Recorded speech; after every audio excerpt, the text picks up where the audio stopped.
Declare. Okay, Okay. we'll call the meeting to order at 5:30 p.m. And I'd like to start with the, I always ask you the hard questions, Joan. The new charter has a different way of opening meetings. Is that for all committees or just town committees like Board of Selectmen, Board of Finance? What do you mean by opening meetings? We're supposed to say the Pledge of Allegiance. You didn't see that? Al, you know what I mean. You're laughing here. I get The it. charter we may have, did we put that in the charter? I didn't realize we put it in the charter. Oh, That's, God. I got That an was email 18 that months said of craziness. that that's with the new charter, we had did some different requirements. I would say it's at the discretion of the committee, Joe. Okay. With the I committee's have permission, a flag handy if you want to do it, though. with the permission of the committee, I'd like to open the meeting with just by saying it's open and not, and then proceed to the agenda and not have any further ado.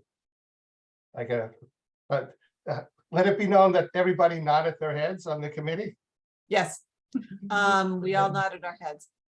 When did Jacqueline send out the agenda? I apologize. Let's see. You sent it on 12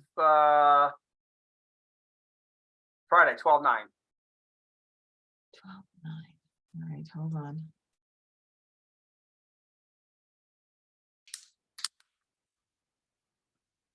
At 11:21 a.m. Huh. I don't seem to have it. Okay, I'm just sending it to you right now, Joan. thank you. I appreciate it. It was with the with the agenda, which had the link to the I couldn't find it. I did the link via Okay. by Madison site, so. All Yeah, right. it's at the minutes in the agenda. So the first item on the agenda is public comment. And do we have, Joan, is there anyone from the public on? We have a person from the public, and if they would like to have a comment, they can raise their hand, please.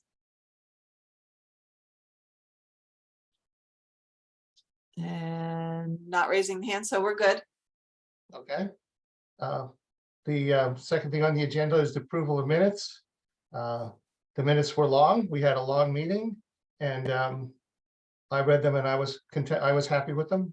Are there any comments on the? I had a couple of comments. At the bottom of the first page in number 4, she wrote that Scott Cochran had noted that he didn't feel it was appropriate to have services in the basement.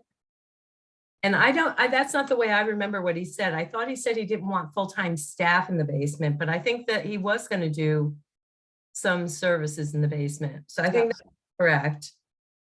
I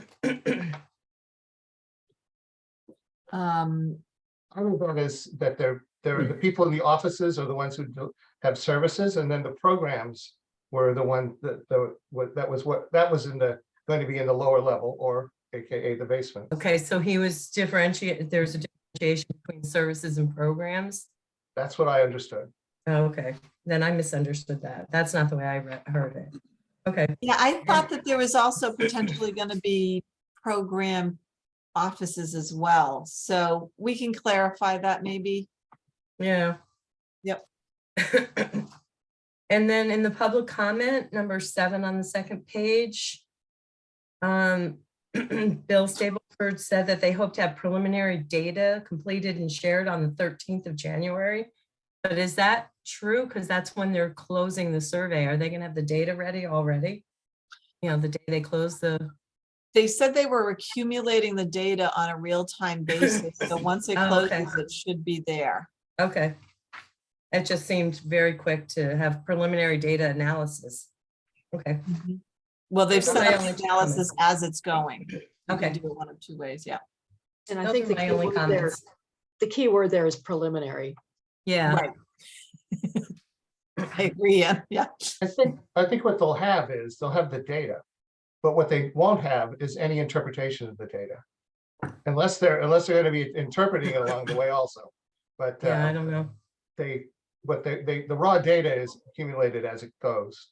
And how it's interpreted is up to interpretation.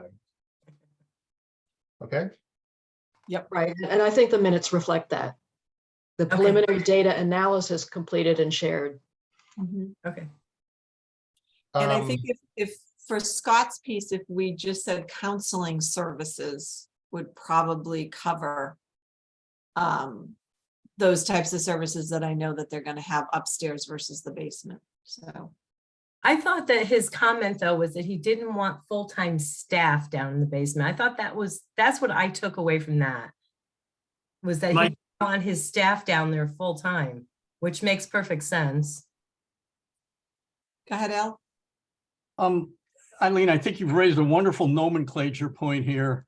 And I'd like to suggest that the committee completely discard the use of the word basement, including in the minutes. I think calling it the lower level is going to avoid a lot of trouble down the road. Eileen, I think your question was very valid as to whether or not there should be staff on the lower level. But I think the term basement, we can all understand, is going to be misunderstood by others. Okay. What kind of negative connotation? I mean, Yeah. lower level and basement can mean the same thing, but the basement has a negative connotation and lower level is more neutral. Okay. So we'll So- request Jacqueline change that to lower level and to put counseling services. You know, because we were discussing, could you take an entire floor, or no, we want to have this here and that there, so, okay. That was the context. It was, he wanted whatever you call it, they're doing upstairs and whatever you call doing downstairs at different levels and not adjacent, not in the same area. Well, Wanted them separate. they could be in the same area, but not all in the lower level. Correct. But they Okay. didn't want to take up, if they did have it, they'd take up almost the entire third floor then, and that's why they said we'll split those pieces up, so to speak. Okay. You'll note that change, please, Joan? Jacqueline's I'm not taking minutes. The minutes of this meeting is this discussion, so she'll adjust the minutes as noted, if we say that in the motion. So I will move to accept the minutes as amended by this prior discussion. In favor? Do we have a Somebody second? has to second. I'll second. Oh, okay. In favor? Aye. Aye. Dave? Aye. Okay, Aye. there you go, Dave. So that was unanimous. Yes. It was unanimous noting for Jacqueline, when she takes the minutes that AJ is not here.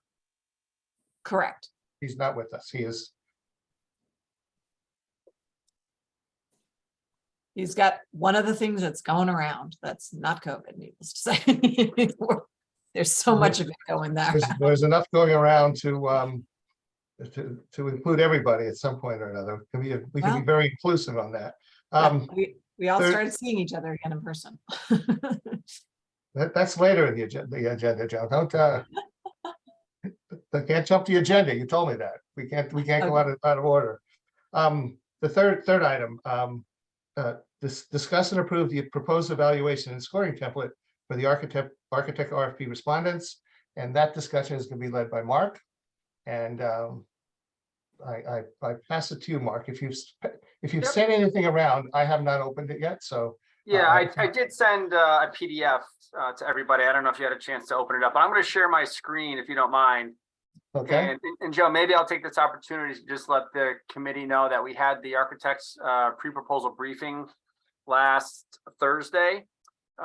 You were there, Dave was there, myself. We had probably 30 or so people there. And it wasn't just architects, there were some other sub-consultants there. I think I counted about 14 or 15 different firms that were represented in the walkthrough, which is actually pretty amazing. And I know there's at least one or two other firms that are going to be proposing, because they reached out to me to say they apologize for not making it wasn't mandatory, but they apologize for not making the briefing. It was a gorgeous day, so we spent a little bit of time talking about just process. And then afterwards, we walked through the building. Bill McMinn was great. He led the tour from the top floor to the lowest level. So everybody got a good sense of what the building looks like in its current condition. A lot of photos were being taken. So anyways, overall, it was a very good, and thank you, Joe, for bringing in the masks, because I do know some of the attendees put the masks on.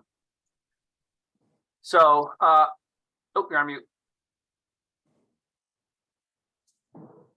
Okay, so I'm going to share my screen, and I'm going to walk you through. Well, I wanted to add one thing, Mark. I'm sorry, I was on mute. And I couldn't. One of the things that was accomplished well since the last time I've been in, and anybody been in except maybe Ann from this group, that all the desks and furniture and general junk that was just lying around was cleaned out, and it's in a dumpster in the back of the building and near the fields if you're interested in looking. But the comment that maybe no one else, not everyone might have noticed, but if you saw them before, the rooms and especially the gym looks so much larger without all the stuff in it. It was a clean, you got a clean view of a very large space in the gym, and you got a feeling for how big the rooms were, the classroom, the main classrooms were. So that was a good effort by Bill to get that done before the architecture tour. Yep. Thank you, Joe. Yeah, it was right. It's nice to see it somewhat empty. So the analysis option for reviewing the proposal. So this is a document that we use at Colliers. We've used it for lots of different projects, similar to the school projects in town.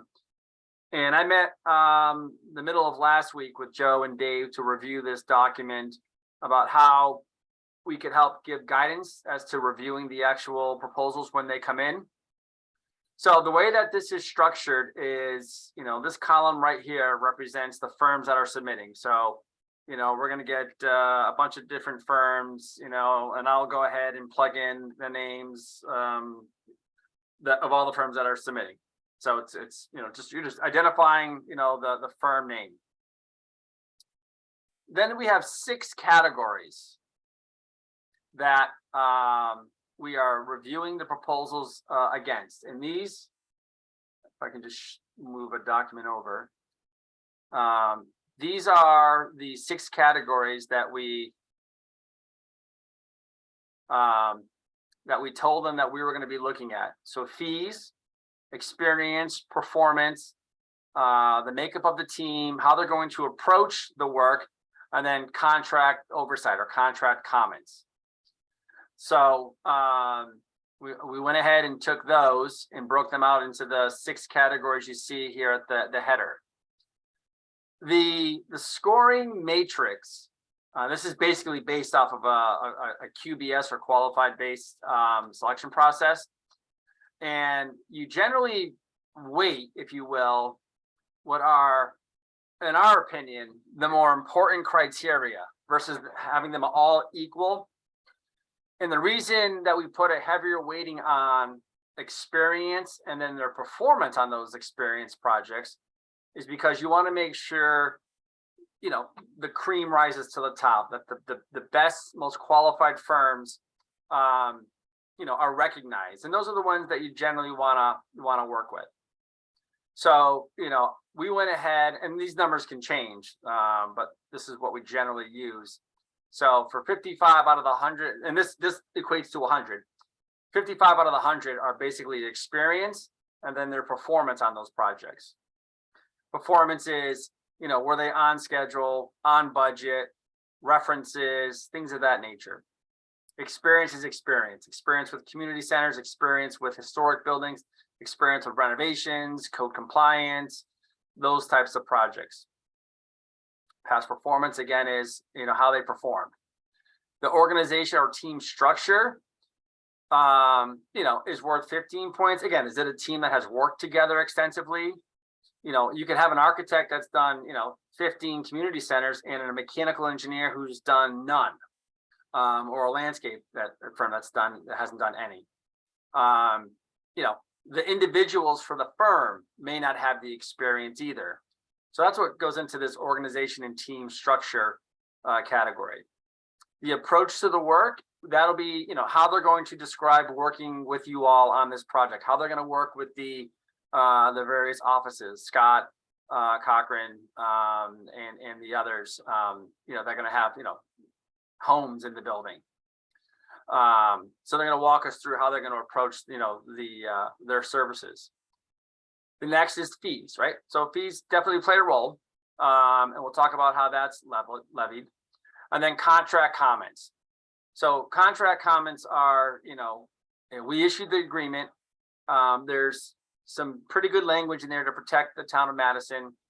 If it looks like they're going to be a problem to get under contract, which is to say we've got, you know, 4 pages of comments, you know, they may get a lower score. If they have no issues with the agreement, they get the maximum 5 points. It just makes it easier for us to know if we're going to be able to get them under contract. So those are the headings, and I'll go back to all of this stuff in a moment. The next section is reviewer number 1 through reviewer number 7. So this is all anonymous. So as the scores are being input in here, you know, there's going to be no name, because if this document becomes public, and it can through FOI, they're not going to be able to say, oh my God, you know, Eileen gave me a 15. Why did she give me a 15? And, you know, they're going to try and reach out to you, Eileen, and say, hey, you know, what did you look at? Blah, blah, blah, blah, blah. All anonymous is going to be number 1 through number 7. Now, I reached out to Jacqueline earlier tonight to make sure that there were only 7 formal reviewers. Al, I know you've been part of this process. Bill McMinn may have been part of this process, but I don't know if you're charged with actually scoring. I am not a reviewer. I'm going to Okay. play no role in the selection. Okay, so then I'm literally just leaving it to the 7 building committee members for their commentary. Okay, so then the way it works, and I will issue this to you all in Excel. I assume you all have Excel and you can work with Excel. So, you know, you're going to get this with you know, a firm listed. Okay, and then you're all going to on your own judge based upon whatever we say the maximum scoring could be. So reviewer number 1 is going to give this firm 30 points. Somebody else can give them 25. Somebody else can give them 28. Somebody else can give them 30. Somebody's going to go 20. Somebody's going to say, you know, 28. Somebody's going to say 27, right? So as I'm plugging that in, right, you can see that it's giving me an average of 26.86. Okay. Now, when it comes to performance, right, again, maximum 25 points. So 25, 25, you're going to say, you know, 20, somebody's going to say 15, you know, 20, 25, you know, 20, oh, not 29. You know, it gives me an average of 20. And you can see how it's totaling up on the end of 48.29.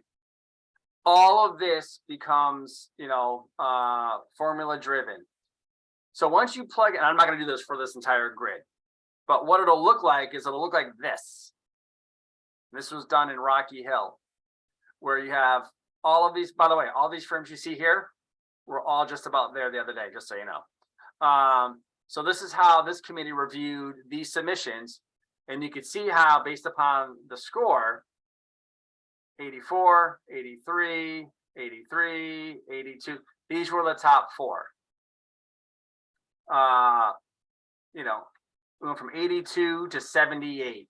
So, you know, you could have stopped at 3, but it was pretty close. So again, this is all a live document. So when we're meeting in January to go through the proposals, I'm going to plug in the values here, and we're going to see how they actually unfold. What then happens, and this is why the fees are left empty here right now, is once we get the top 3 or 4, right, then we can go ahead and plug in the value of this is just a sample, and this is a weighted score. So we'll plug in the fees for the top 3 or 4, and that'll give us a number that we could then plug in for the fees. Again, we could have 10 or 15 here if we wanted to, but generally what we do is, even though we get, you know, 15 fees, some committees decide not to open fees until they shortlist it to the 3 or 4 that are most qualified. Then you look at fees. We can do whatever we want. ultimately, but this was an option that that Rocky Hill used that we thought was a good process. So then once you get the, and by the way, this is also the scoring document we'll use for the interview, where we talk about chemistry, thoughts on the project, design sensitivity to historic character, presentation clarity, comments on budget, cost control, construction delivery method, site knowledge, creativity, and sensitivity. So these are some of the categories that we'll talk about when we get to the interview process. And again, these can all change too. But it's just a simple way to take out the subjectivity of, I like that firm, you know, which again, some people have utilized. Can't say it's wrong, all right, but this is just a way that we thought made it easier for each of the individual building committee members, you know, to put a number to it. And then again, the idea isn't that this isn't just a math exercise where you just plug in numbers and we submit it and it is what it is. We can certainly have discussion and debate about, why somebody thought it was a 15 versus a 25, there may be something behind. So I think we'll highlight some of the big spreads and I'll say, hey, Eileen, I'm just curious, what did you see in here that drove this down versus everybody else who had them in the high 20s? And maybe everybody missed something, you know what I mean? So we'll have a conversation and we can always change these, as we're going through the process. But ultimately, again, what you're left with is, scores, the top 3 or 4 that you bring into an interview. You bring them into an interview, you rank them, you plug in the fees, and, it's easier to choose from 3 out of 15. And then you can say, you know what, I think well, then Joe, you'll ask for a motion on which firm to pursue. And we'll have our firm. You mean we'll need a motion to go from 15 to 4 also? Oh, definitely. And then, Yeah. and then another motion to go from 4 to 1. Right. So what'll happen is, once we plug in the numbers, and there's a discussion, is everybody's good with these 4 firms? Yep. Okay. Then, Joe P will say, I make a motion that we shortlist, Tecton, QAM, Northeast Collaborative, Muslim Pylon, blah, blah, blah, blah, blah. So I can approve. Yep. The next day I issue the invitation to interview with the date and the process and the criteria. So they're aware that we're going to be looking at, chemistry and thoughts and design sensitivity. These are all the things that they're going to be made aware of. So when they come into the interview, they'll be prepared to address, each of these issues.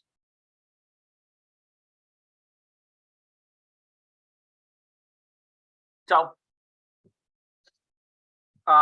any high level questions about just the process or the form?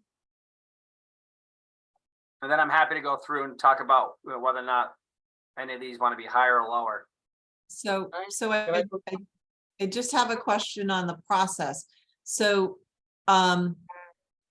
if we're in a meeting and we're talking this through and this meeting's being recorded, they're going to know who number 1, 2, 3, 4, 5, 6, 7 is, or are we going to have like a Google sheet where we are assigned, 1, 2, 3, 4, 5, 6, 7, and then we know where to put our number on in a Google sheet? So what I was, you're going to get this document in Excel, Joan, and you're going to fill it out before the meeting. And what we could do is we could come up with a process where if somebody wants to change, and here's the thing, well, we can go through our text recorded. Can you see actual chats? Or is that being, can you see the actual dialogue in a chat? It's part of, it's foilable anyway. So that's, what we're trying to do is make this as transparent as possible. Yeah. And I think if you take this sheet, since we're going to be doing this review, and then I would assume we're going to enter our information prior to the meeting after we've read through all the RFPs, correct? Yes. Okay. So if that's already in, if we know where to assign, if it's a Google, it doesn't matter if it's a spreadsheet or not, we'd want to send it then back to you and then you'll compile, correct? Correct. Okay. That's the first question on that piece. Okay. Another question that I have, And that certainly has been, well, executive session oftentimes gets, overused.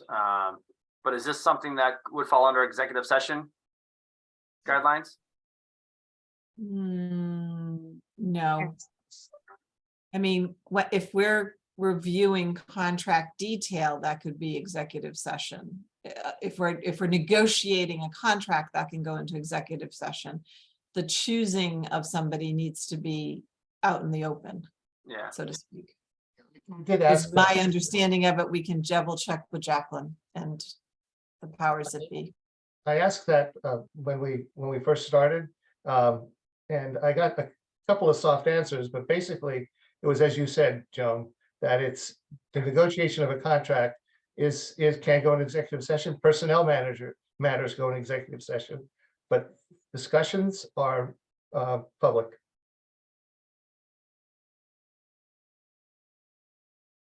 So the other thing that we could do is I could know who reviewer 1 through 7 is, right? And I don't necessarily need to have my screen, online. It's being recorded. So, Joan, if you were reviewer 3 and you said, change my score from 20 to 15, I would know that, but nobody else would, that you were reviewer 3. You're on mute. Mark, can I ask what the school building committee, how did they handle this step in the process? Al, I'd have to ask that team. I wasn't on that team, but I could find out. Yeah, I think there was, I think it's nice that we can have this document. I think it's nice that we can each put in information in. I don't think we need to, I think the numbering system is perfect. And then if there is a change to somebody's score, if they say, something, I was too harsh, or, oh, I was too generous, then maybe that's the score change could potentially be in the chat. And that's still a discussion where then it's still kind of, and we can try to find that out. Yes, Ann? Maybe we can make an item for Jacqueline, sorry, to find out among the staff or from the staff exactly what the rules for this are. Unless, Al, you know, and you can just tell us, but are there hard and fast rules for this? What is by this? Is it executive session, you mean? Is it executive session or some format that looks like an executive session? Yeah, it's either executive session or not, and there's only very limited things that can go into executive session. I've gone through enough FOIA training, I can tell you that. HR issues, contract negotiations, that's it. And that's the same thing I was told. Yeah. When So I started this. yeah.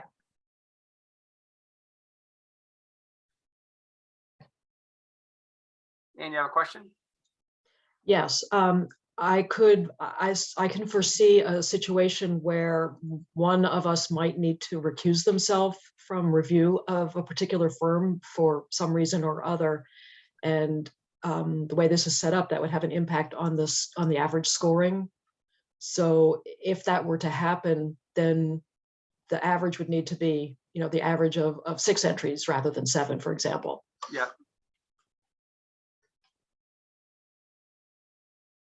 Yeah, we could change that. But you thought you were going to have to recuse yourself, Ann, you think, from this process? I don't think I will have to. Oh. But I was saying I could foresee a situation where someone might need to. Oh, yeah.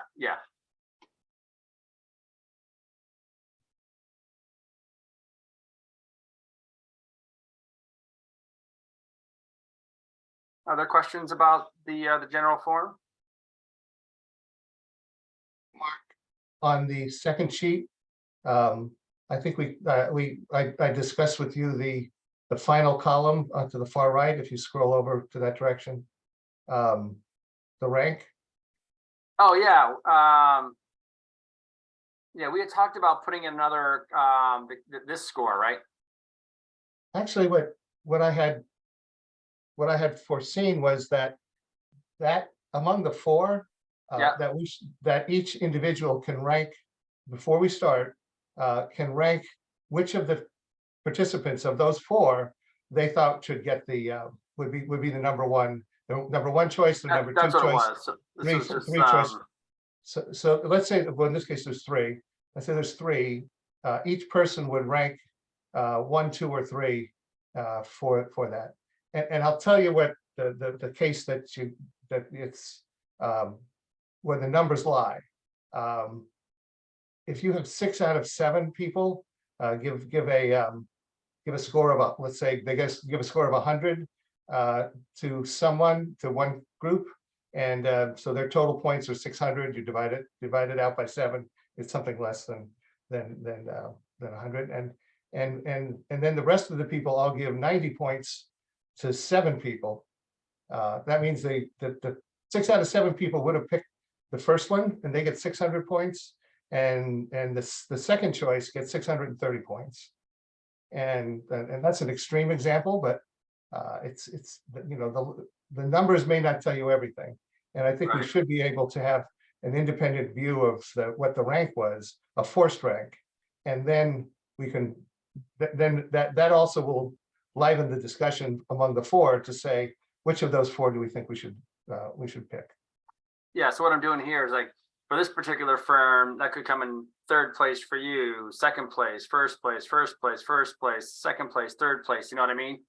Mhm. And then for this firm, it could be 1st place, 3rd place, 2nd place, you know what I'm saying? Like we could play that out and see how, how it falls out.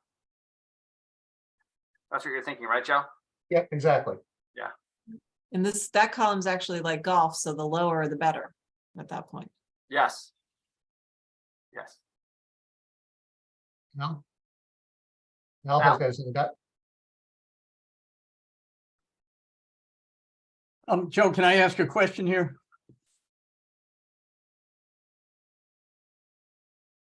Sure. Yes. Without getting ahead of ourselves, Mark, could you review for the committee what happens after we make our final selection and we start negotiating with that firm? Can you describe what happens if that negotiation is not successful? Yeah, you go to the second. This happened once in 26 years, Al. Yeah, where it was for a construction manager, not for an architect, and we had a ranking of 1, 2, 3, and the number one firm, which is why we always say in the language that you've been selected conditionally upon coming to agreement or terms for an agreement, and we tell the firms that didn't win that you haven't been selected, but we're going through a contract negotiation, so you're not completely out of the water yet. So what happens is if they were to walk away, like it happened with that one time, you then reach out to the number 2 firm and say, okay, we couldn't come to terms with the number 1 ranked firm. Are you still interested in the project? Yes. Okay. We start contract negotiations with that number 2 firm. That happened one time.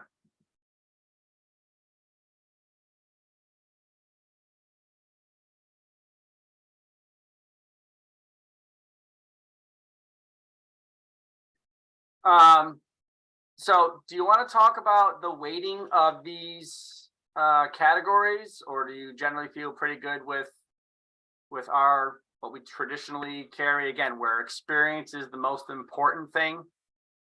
Not the only thing, but it's the most important thing. How they performed with those experience projects is important.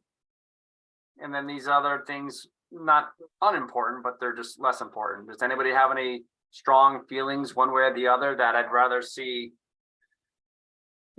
approach higher than currently is, something less?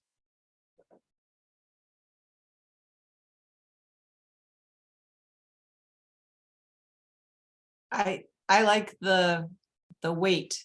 So even though that the experience is 55, there's a lot of other things that can also sway you know, kind of the numbers as well. And I think the 15 and the 15 for the approach and the organization is pretty critical as well. So I like the balance. I like the balance as it is. And the only thing I would put as an exception is the fees for service. If they're all relatively close, that's a good differentiator. But if there are some that differ wildly, I would, and I think actually the way the actual points go in the next in the second phase. Right. But I think we might have to weigh the points more than 10 if there were huge differences between or among the final four.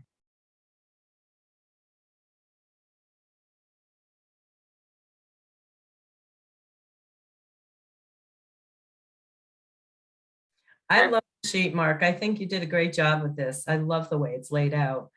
If we did this sheet and we come out with, X firm is our #1 choice numerically, but everybody else feels like, no, this isn't who I really wanted, then we're not tied to the sheet, correct? You're not. No. No. But, Eileen, it'd be an interesting debate that if, Right. If one firm had, relatively high scores, that somebody must have saw something somewhere. And then they said, yeah, you know what? We really don't like that firm. Okay. I know it sounds outlandish, but I'm just in case, Yeah. make sure I understood. Yeah. This happened something maybe 10 years ago that it happened once before where, and it was at the next phase, actually, we're at the interview phase where we had this prescriptive sort of thing. And at the end of the day, somebody said, I don't want to do all this stuff. We like that firm. Okay. That was the firm that was selected, right? There was none of this math. It was just, everybody kind of felt the same way, that they liked this one particular firm, and they said, you know what, throw the paper away. We're just gonna, make a motion to, move forward with firm ABC. We're like, okay, yeah. Eileen, I think that was a great question. I can tell you the selectmen are not looking to view this tool. This is just a tool you're going to use to help you make up your mind. What the selectmen are looking for is hopefully a unanimous recommendation from this committee to select one of these firms. And as far as I'm concerned, that would be a success. I don't think the selectmen want to see the tool or the instrument you use to help you arrive at that decision. For a moment, Joan, can you admit Dave as a panelist? Apparently he was kicked out.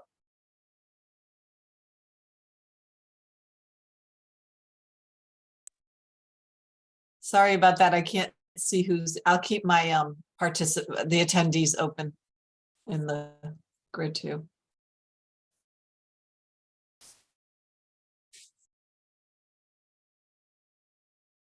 Thank you, Joan.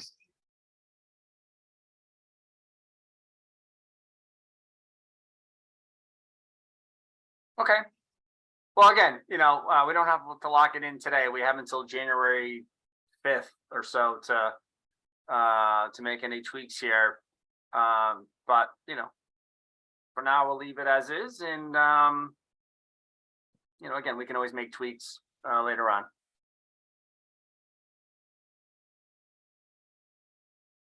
I think that's it, Joe,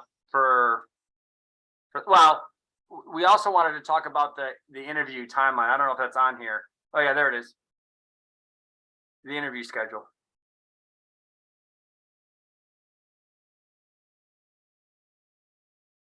Joe, you're on mute if you're trying to talk.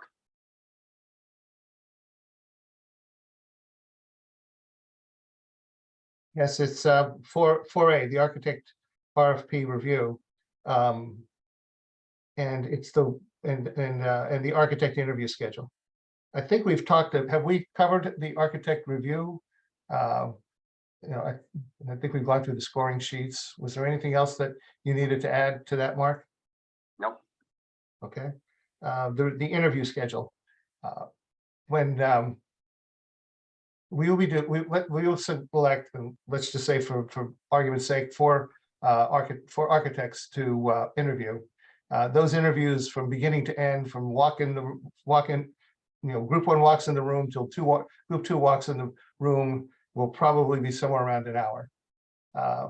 And if we interview, and the way that the discussion is, or the way that our calendar is set up, was that we would interview all four of the architects, and at the end of the interview process, we would have the discussion about which one to pick. That means we might start picking. If we started at 5:30, that means we might begin the discussion at 9:30. Now, not all of us are at our best between 9:30 and 11 o'clock.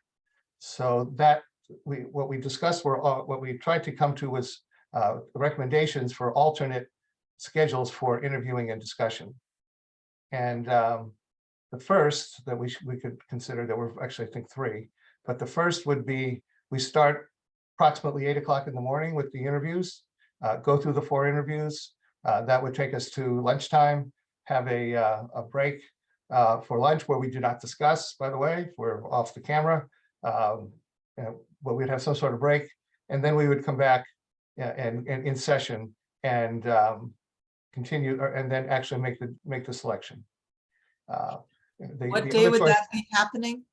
That would be the same, that would ostensibly be the same day, which is, 24th. pardon, It's the 24th. 24th. And given that's 2 months away, we were hoping people could clear their schedule. The second choice was to start at noon. We'd go 4 hours, take a break, and then discuss somewhere between 4:30 or 5 o'clock, and however long it took to complete.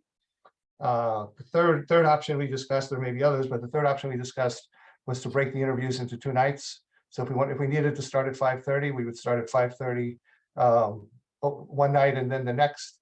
And then after the second night, we would at the end of the interviews of the second night, we'd make the choice. That's not optimum because the last person in is the person you remember the best. So there'd have to be a concerted effort to be sure we discuss the people from the first group, first day in detail. So we all at least remember them all. And I think we would need a motion if we can discuss this, but we would need a motion to make a change to the schedule, our schedule, if we were to do something like this. Yeah. I'm looking a little confused because my calendar has different timing on this, because the 24th, there's a CIP public hearing and I'm on that committee. So that was from 7 to 9. So I guess I don't need to be on there, but I just want to look.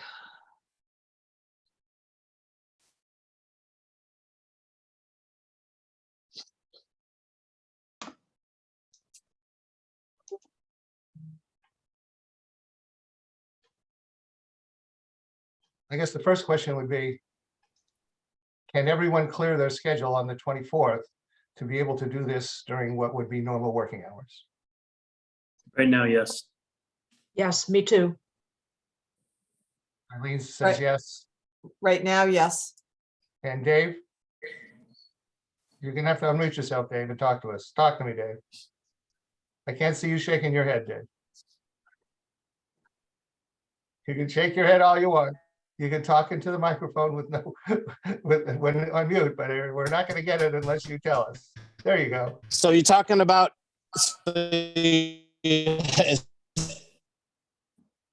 Talking about, can you clear your schedule for the 24th? It's breaking up. Can you chat or text us? talking about Tuesday, the 24th. Is that the date?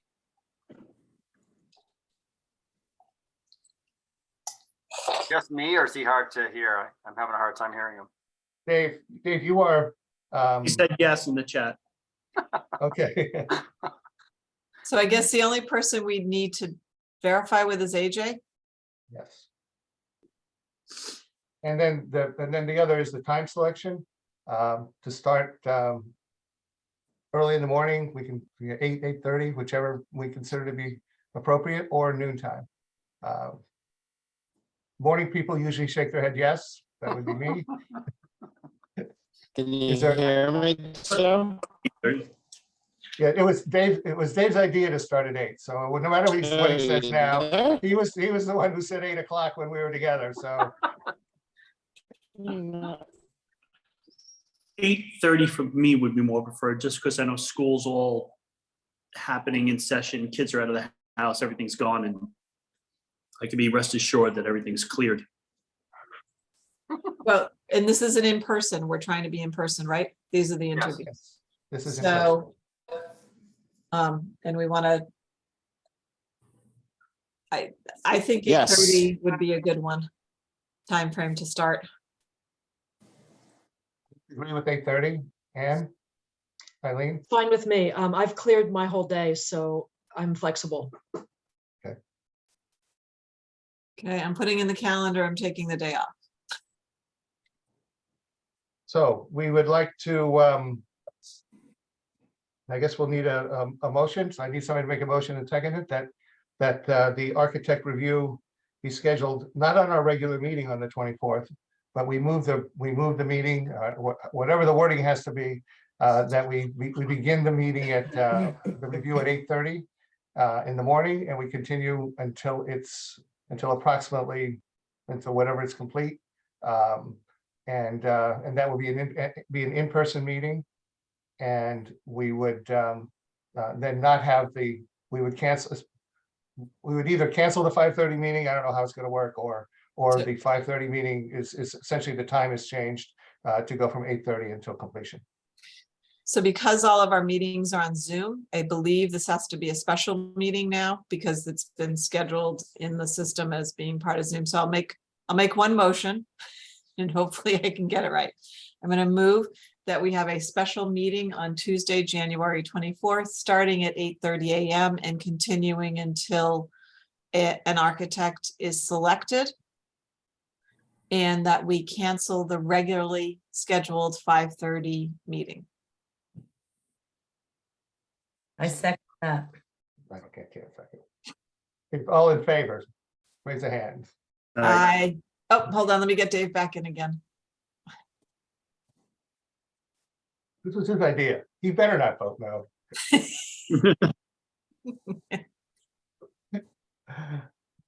Can you guys actually hear me? Now we can hear you.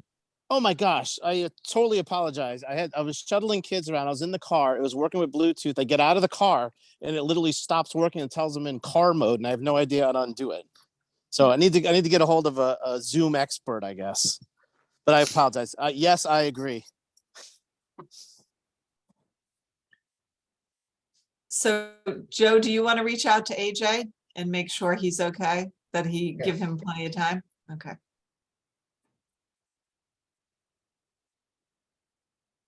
I will call him in the morning.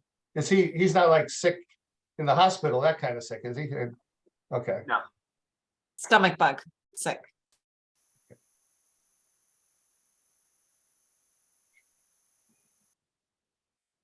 So we kind of hit the two birds with one stone. We got through B and C at one time. Well, no, that's the. Oh, that's the the 2027. The 27th meeting. Sorry. There are two options three options. One, we could have a regular meeting on the 27th at that time. Second, we could have a joint meeting with an in-person meeting with the participants of the advisory committee. I've talked to Bill Stableford about that. He's mentioned it to his committee.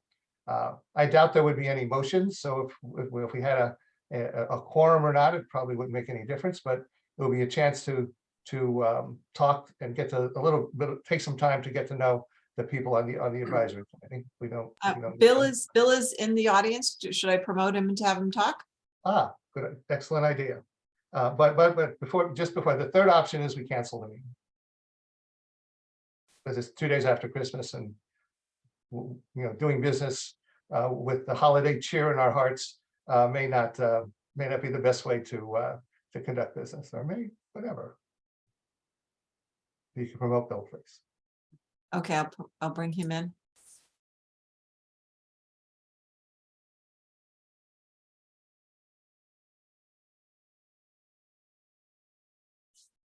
Oh, I think I could have done it differently. I just realized.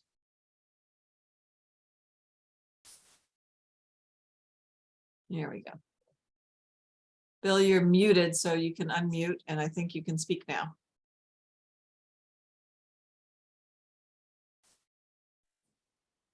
Oops, we lost him.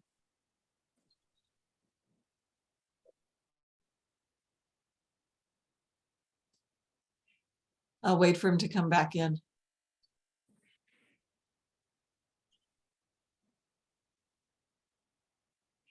So what are our thoughts on whether or not to have the meeting or have a joint meeting or?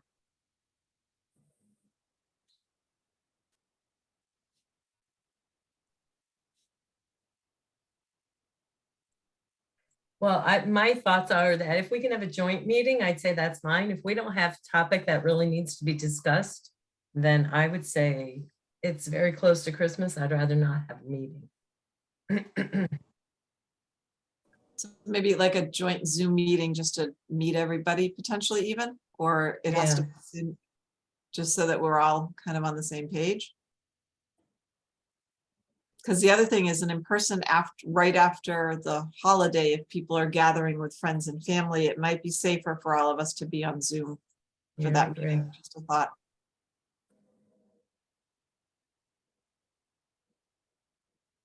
Good thought, Joe.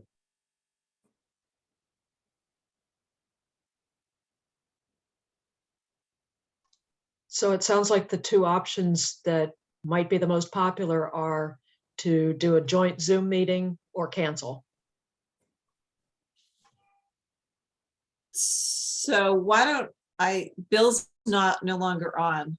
I don't know if I messed it up. He hasn't come back in either. So I could make a motion for Joe to speak to Bill, and if their committee is in agreement that we can move on the 27th, otherwise we cancel the 27th meeting and it'll be via Zoom. Does that make sense? All right, so I'm moving that. Just I as second. okay. Give me a second. Okay. So we've got the first and the second. And I think we can just call for the vote because Bill's still not back in. Okay. In favor, raise your hand. Aye. Aye. That's David with that echo. Yeah. So that's unanimous. And as a poll, how many people think they would come on that? How many people are free enough that they would come? I'm happy to be free. All of our kids are leaving on the morning of the 27th. So I happen to be free, but who would come if we do have the meeting? I would attend if it was Zoom. I will probably not attend if it's in person. Well, the motion is for Zoom. Yeah. I may be able to come. I'm probably would be late. Same. As long as work is okay, because I'm just looking at our work calendar. There's a lot of people on vacation. So as long as I'm not covering, I should be able to be there via Zoom. Yep. And Dave, you?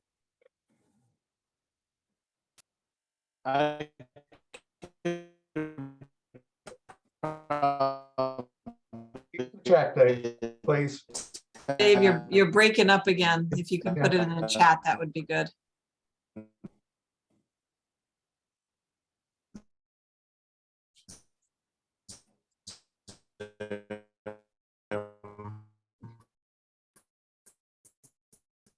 Okay, all in favor of getting Dave a better internet connection?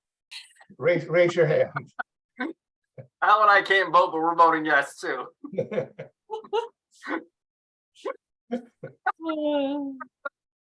sure that goes in the minutes. Can you guys hear me now? Yes. Actually, the biggest problem is the schools, because I'm at Brown right now and there's like no service. So if somebody Yeah. can do a better job there, we'll be in good shape. None of the schools have good service if you're inside. Yeah. Period, end of sentence. That is true. Even outside, it's not good at Brown. Big thing on the community center, Wi-Fi, sorry. So Dave, the question was, would you, just as a poll, if we No, have I heard the question. I'm good. I can hear everything. I'm surprised you guys can't hear me, but yeah, I'm good on the 27th. Okay, that's good. So I have 2 phone calls to make tomorrow. One is to Bill Stableford and the other is to AJ. Right, So would the meeting be remote or in person? The motion was for remote. Okay.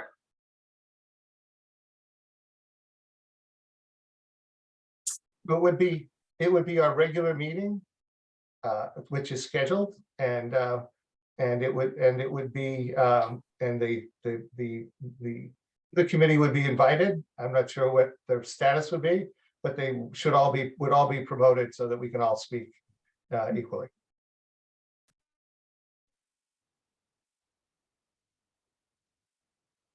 I don't think we need a motion on, well, we do have a motion. Yes, we do. Because we'd cancel the meeting if Bill says that it's not, that he doesn't have, none of his people would come. So that would be.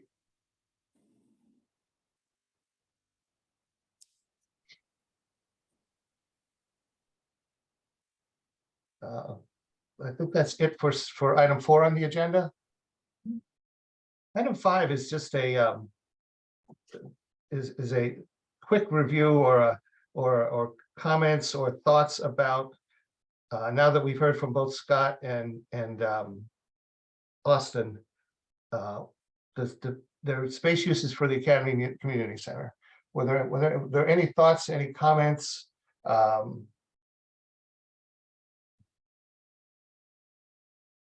have a couple of comments. Talking to Scott, I have concerns about them being so in 2 different spots of the building, that they're going to have access, their own individual access in different places. And it may be different hours than the community center is open. And I think that has the potential to be an issue. There's also the issue of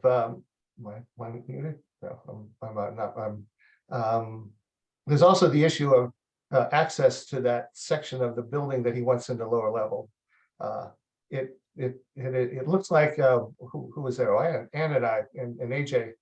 We looked at what we thought might be the connection between the two, and it looked like maybe 15.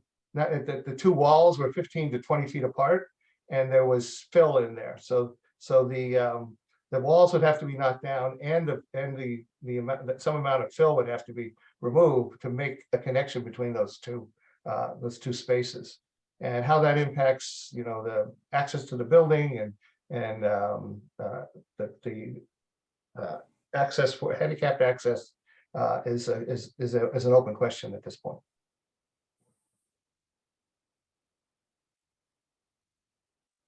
I think we should give the architects the understanding of the amount of space needed, and that X number of space can be on the same floor or could be in different floors, and need the beach and rec should probably be near the main entrance, and then allow the architects to think about different possible designs is my thought.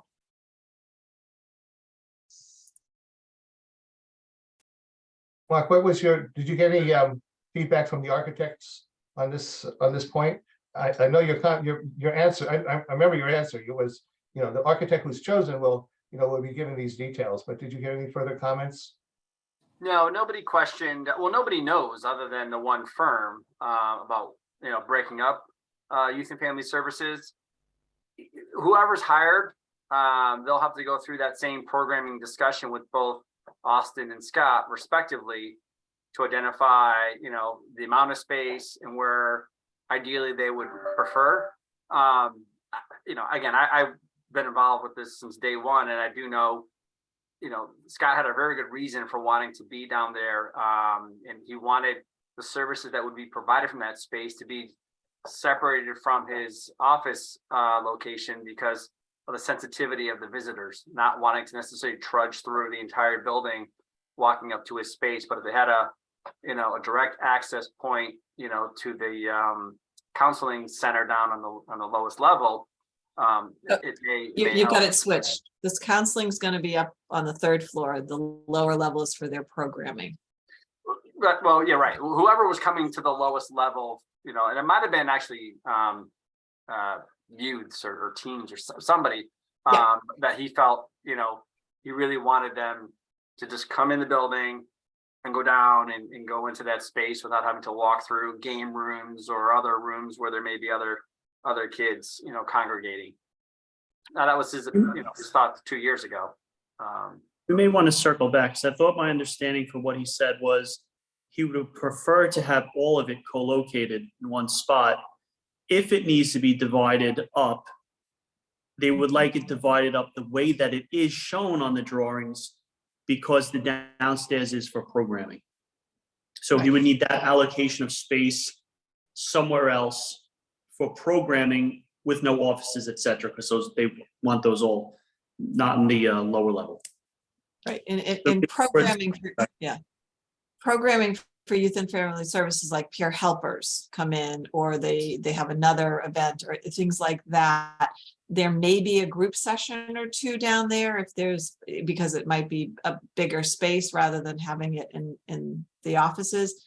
But most of the counseling sessions do happen in closed door offices. They're not there with sound effects, so that it's so the counseling sessions will probably be happening on the 3rd floor, which is why they wanted a separate entrance, not cutting through necessarily the building if people didn't want to.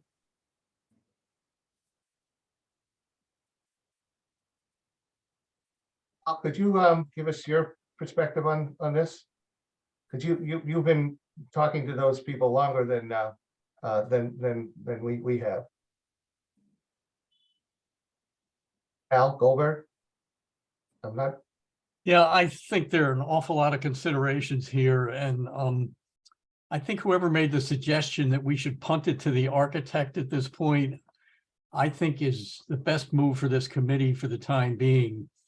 The architect is likely to come back with several different suggestions, and I think at that point, Youth and Family Services, this committee, and the selectmen are probably all going to weigh in on which of those options works out best. So I think at the moment, Joe, my recommendation would be to not try to make any firm decisions yet. I think this committee should wait and receive a lot more information, both from the architect and then the reaction by various elements of town government to what the architect suggests.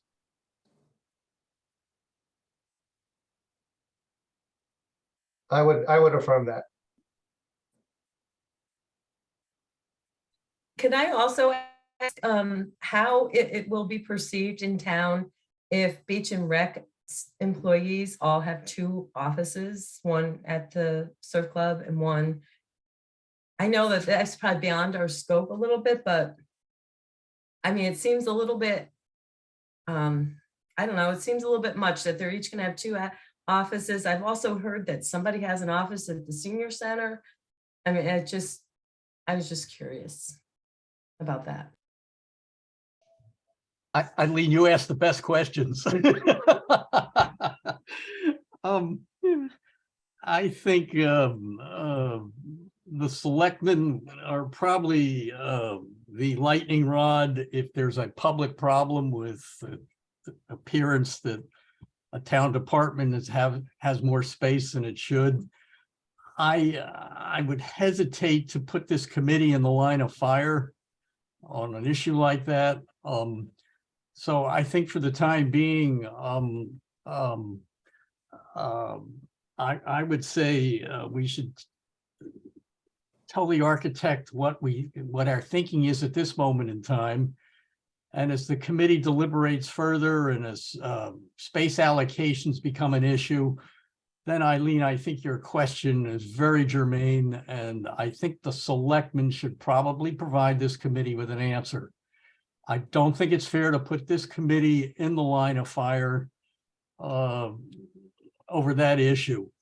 It was the selectmen who proposed to the public at referendum that this space be created. And I think if there's going to be any blowback, I think that I and my colleagues should receive it.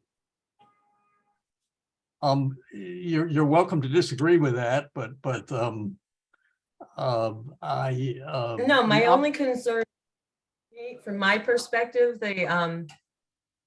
my understanding when this all went to referendum was that the Beach and Rec was kind of going to manage the building. So if they're not there, is that going to create a need for additional staffing that we're not going to? And I know, like I said, this is probably beyond our or beyond the end of the building, but it's just that I have an issue with the fact that it seems like in this town, we often do things in a very short-sighted way and we don't think beyond the first ripple.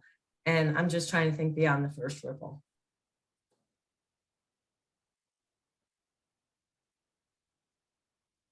I think we all need to revisit that. I think after the architect begins to share with us these brilliant and creative ideas. And I think there's the other reason for not punting, but being sure that we take input from all areas and circle back to the selectmen if we have to, is the in talking with both Austin and Scott, even in the presentation they gave, my impression was they believed that space was promised to them by the town, and that's the space, and not an equivalent space unless there's some overarching reason. And for that reason, and for that, and because of that, we're best not to make any changes until we have an overall view of what the building's going to be. But each time that came up, I went back to both of them specifically and said, was a concept design, and we need to have an understanding of what your needs are from a square footage space, space for square footage, so that another architect may come up with an even better design that makes you happier. We have to allow the architects to do their thing. So I know that because I was very cognizant of making sure both got those points back and hearing it from me specifically, to tell you the truth. So even though the voters voted on this, it was a conceptual design. There's going to be some offices in the space, and this is the amount of money we're going to put on you, the building committee, to make sure all of this happens. That's my understanding and my thought process there. So.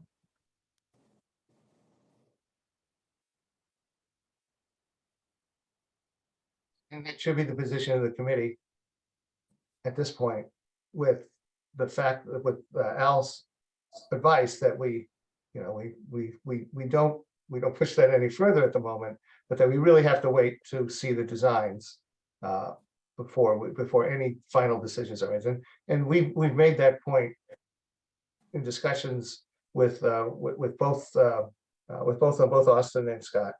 And now's the time to focus on the architect and building it and getting the space finished, and then making sure that they have a space that's adequate for them. And Mark, some of this is going to fall on you, because you're going to be the one who's dealing day to day with the architects and how they in leading them to that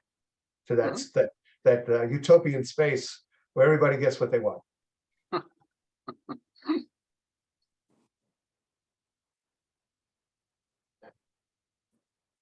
So I'll leave. I believe that concludes item 5. I don't think we need any further. If there is any further discussion, I don't believe we need a motion. Liaison and committee member remarks. Al, nothing. Building. I think, Joe, I would just mention that your companion committee is making extraordinary efforts to get the word out about the survey. And they've come up with some very creative ways to inform the public and entice the public into participating in the survey. I believe they have nearly 900 responses so far, and they're aiming to at least double that. So the schools are cooperating, and those of you that have attended any public events recently have probably been besieged by Bill Stableford and his crew passing out the postcards with the QR code on it. So I think that committee is really going to be very successful in helping inform the public that they have a voice and they have a say in what this building needs to be. And I hope there's a lot of responses. They have developed an application package that will quickly analyze those responses. And I think Bill Stableford intends to share it with this committee very soon after the January 13th closing date for the survey responses. I believe Bill feels he may have what he needs within a week of that time. So I think there'll be some rapid turnaround of that information, both for this committee and then to pass on to your newly selected architect.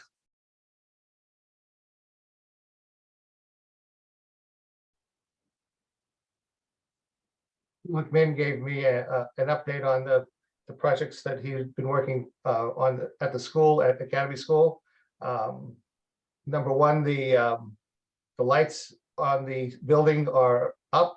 I actually haven't seen it after dark yet, but I've been told it's it's a light the night type thing down around the school to be sure that anybody who is in the area gets can't hide. Secondly, the cameras have been installed. I think he talked about those last time, that they, the access, the filming or the access to those images is controlled by the town department, or the town the department of I guess our IT department, and they would determine if there was any need to deal directly with the police, with the officers on patrol. There is they've also unchained the doors, and the doors are operational. I believe I don't know if all of them are unchained. I guess I'd have to look again, but with the cameras and the signage, that should deter anybody from trying to break them in. They're locked. Of course, they could be forced open with a crowbar or something, but that does give anyone who's caught in the building for any reason the ability to get out.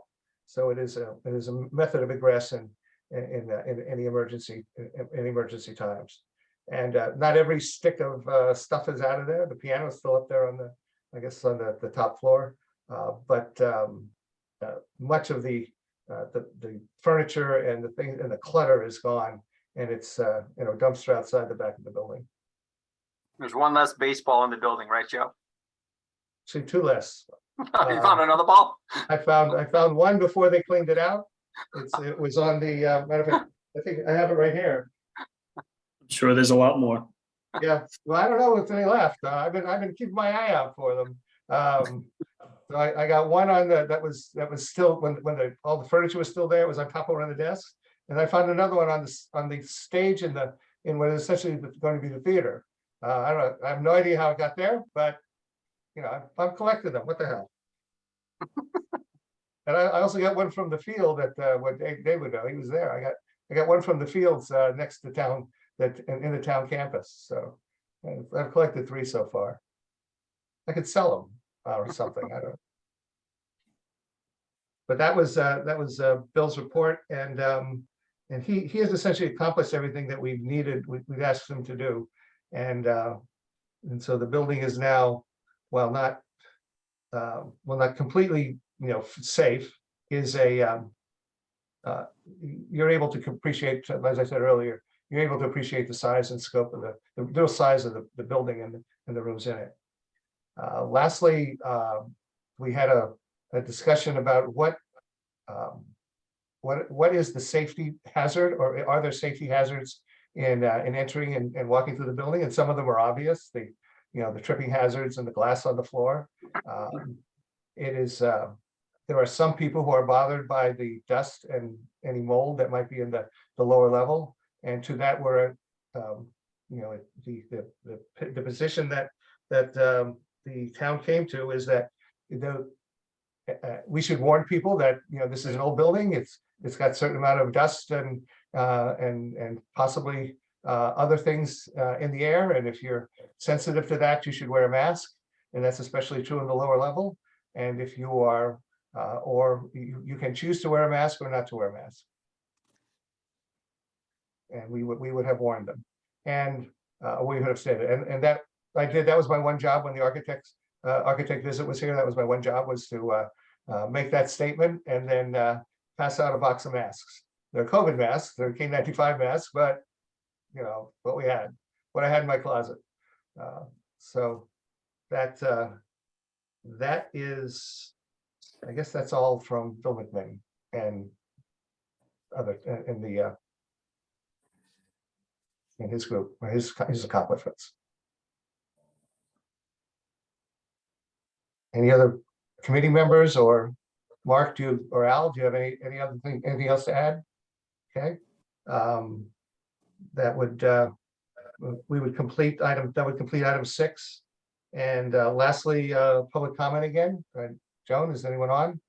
Someone is still on, and if you'd like to ask a question or make a comment, please raise your hand. Yeah, I think we're good. Okay. If that's it, I guess we need a motion to close the meeting. Or can I just close the meeting up, Joan? You can say, I, hearing no objections. Hearing no objections, hearing no one even wanting to make the motion, the meeting is completed, and we can stop recording. And Thank adjourned. you, everyone. Thank you. Good evening. Everyone, have a great holiday. If I don't talk to you before.